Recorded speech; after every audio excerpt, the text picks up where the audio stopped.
When we watch superhero stories, we are usually taught to see the world in very simple terms. Heroes represent justice and hope, while villains represent chaos and destruction. Because of that, we instinctively root for the heroes and want them to defeat the villains. But what if the villains actually have a point? When you look closely at the world of My Hero Academia, you begin to realize that the system this society is built on is far from fair. In fact, many of the villains we see throughout the story are not simply evil individuals who choose to hurt others. Instead, they are often people who were rejected, misunderstood, or completely abandoned by the society that now labels them as monsters. And once you start looking at the story from that perspective, the line between hero and villain becomes a lot more complicated than it first appears.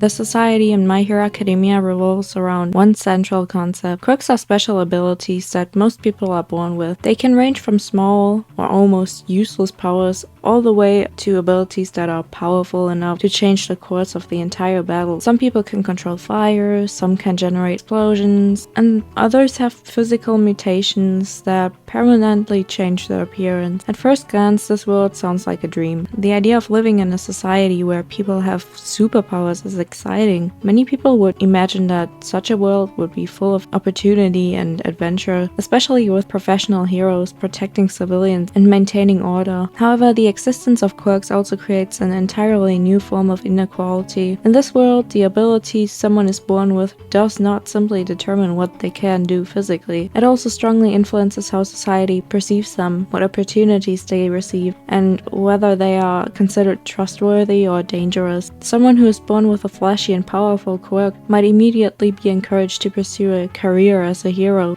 Their abilities might be praised, admired, and celebrated from a young age, but someone who's born with a strange, unsettling, and destructive ability may experience the exact opposite reaction. Instead of admiration, they might face fear and suspicion or rejection. In other words, people in this world are not judged only by their character, they are judged by the kind of power they were randomly born with. And I mean, that on top of the worldly struggles we already have, it's a lot. One of the most tragic aspects of this system is that some quirks naturally push their users to social isolation. A very clear example of this can be seen in the character Himiko Toga. Toga's quirk allows her to transform into other people after ingesting their blood, which immediately makes her ability very disturbing from the perspective of society. Because of this, her natural fascination with blood was treated as something shameful and unacceptable. Instead of receiving support or guidance to help her understand her impulses, she was repeatedly told that her feelings were wrong and that she needed to suppress who she truly was. This constant pressure to deny a fundamental part of herself eventually caused her mental state to deteriorate. By the time she fully embraced villainy, she had already spent years feeling like society would never accept her. When you look at her story closely, it becomes very clear that her transformation into a villain did not happen overnight. It was the result of years of rejection and emotional isolation. When your quirk is this destructive and disturbing, when you destroy things, when it causes you to go mental, you already don't really have a chance in this society. You're basically meant to become a villain. And looking at Shinzo Hitoshi, whose quirk is brainwashing, he was shamed for it. Even though it's such a powerful quirk and actually very, very useful, he was told he'd be better off as a villain. But it's so evident that this quirk is so much better to be on the side of the heroes, no? Because brainwashing is like super powerful, you know? It really just depends on how you use it.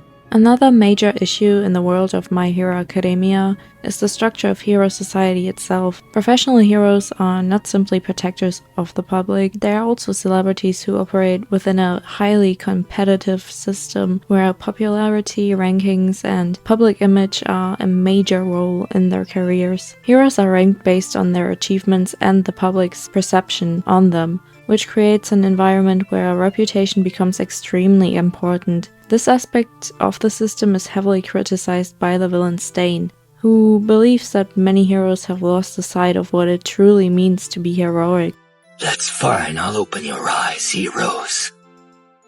You will see the world that you've created. According to his philosophy, a true hero should act purely out of selflessness and genuine desire to save others, rather than seeking fame and financial reward. Although Stain's actions are undeniably violent and extreme, his ideology exposes a real flaw in the hero society. When heroism becomes tied to popularity and media attention, there's always the risk that some individual will pursue the profession for the wrong reason. Even if many heroes genuinely want to help people, the system itself still encourages competition and public recognition, which can shift the focus away from the core purpose of heroism. Hello guys, I'm just letting you guys know that I have a Discord server now. The link is in the bio. Join if you want to, and also don't forget to like and subscribe. Let's get those 500 subs. Thank you, bye. Perhaps the most powerful example of society's failure can be found in the backstory of Tomura Shigaraki. Before he became the terrifying leader of the League of Villains, Shigaraki was a child named Tenko Shimura. After his quirk manifested in a moment of emotional distress, he accidentally destroyed his entire family in a horrific chain reaction. After experiencing this unimaginable trauma, Tenko wandered through the streets in shock and desperation. He was frightened, a child who clearly needed help, guidance, and emotional support. However, despite the fact that several people noticed him, no one actually stepped in to help. Each passerby simply assumed that someone else would deal with the situation. In a society where professional heroes exist to solve problems, ordinary people become accustomed to leaving responsibility to someone else. Unfortunately for Tenko, the person who finally reached out to him was not a hero, it was all for one. Instead of receiving compassion from society, Tenko was taken in by one of the most dangerous villains in the world and gradually shaped into a person who would become Shigaraki. This moment in the story highlights a disturbing reality. Sometimes the system that claims to protect people fails the ones who need it the most.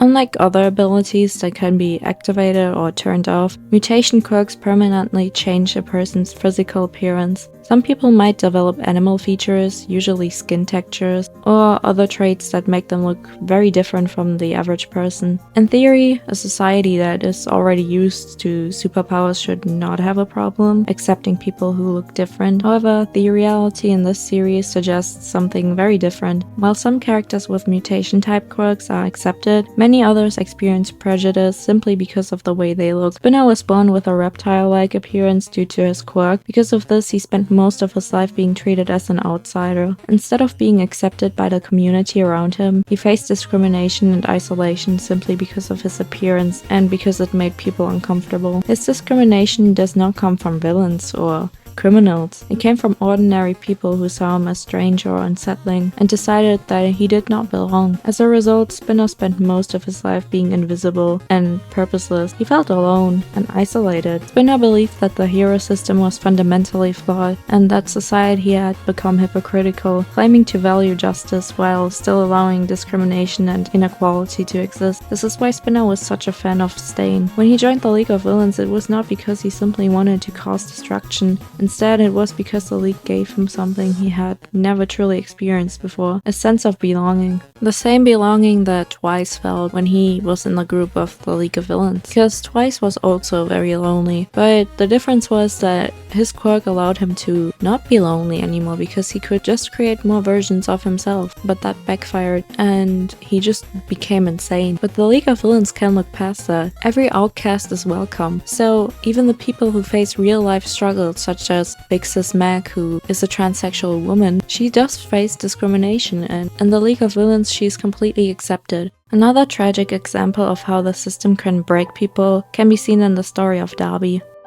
Darby's past is closely tied to ambitions of his father, Endeavor, who was obsessed with surpassing the legendary hero All Might. Because of this obsession, Endeavor placed enormous pressure on his children, viewing them less as individuals and more as potential tools to achieve his goal. This meant being pushed far beyond his physical limits in pursuit of strength and recognition. When he eventually failed to meet those expectations, he was effectively discarded and left to deal with the consequences alone. His transformation into a villain was not simply the result of personal cruelty, it was the result of a lifetime of emotional neglect and the feeling that his own family had treated him as disposable. So, the villains in My Hero Academia are responsible for terrible actions, and the story never suggests that their violence is justified in any way. However, the series repeatedly shows that many of these characters did not begin their lives as villains. They were people who experienced rejection, discrimination, neglect, or overwhelming pressure long before they choose to rebel against society. Because of that, their existence forces the audience to confront a difficult question. If society repeatedly creates villains by ignoring the suffering of certain individuals, can that society truly claim to be just? At its core, My Hero Academia is not only a story about heroes defeating villains, it is also a story about the flaws within the system that produces both heroes and villains. The world celebrates powerful heroes and flashy abilities, but it often ignores the people who do not fit neatly into that ideal. Many of the villains we see are the result of that neglect. They are individuals who felt abandoned, misunderstood, or pushed aside by society that values strength, image, and usefulness above all else.